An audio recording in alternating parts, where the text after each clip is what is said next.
The Bell plant's small lots manufacturing unit purchased phosgene in 1-ton cylinders from an outside chemical company.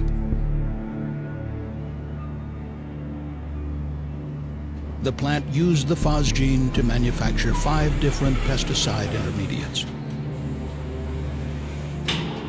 The cylinders were stored in a 1-story, partially walled structure called a phosgene shed, which was open to the atmosphere. During use, the cylinders were connected to other equipment by flexible braided stainless steel hoses. Inside each hose was a liner made of Teflon, or PTFE. One hose used nitrogen to pressurize the cylinder, pushing the liquid phosgene into the manufacturing process. An electronic scale recorded the weight of each cylinder. And when it was nearly empty, an alarm sounded in the control room. An operator then closed valves to the empty cylinder and opened valves to a second, full cylinder. The stainless steel hoses to the empty container were purged of phosgene with nitrogen. The empty cylinder was then replaced with a new one on the weigh scale.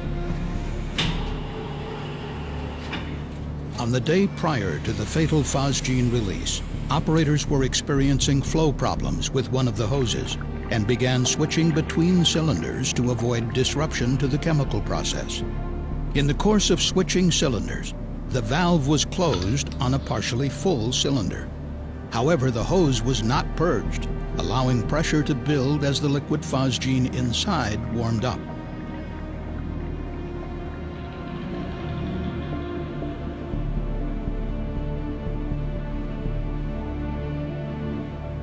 Sometime between 1:45 and 2 p.m. on January 23rd, a worker was inspecting one of the cylinders when the pressurized hose suddenly burst.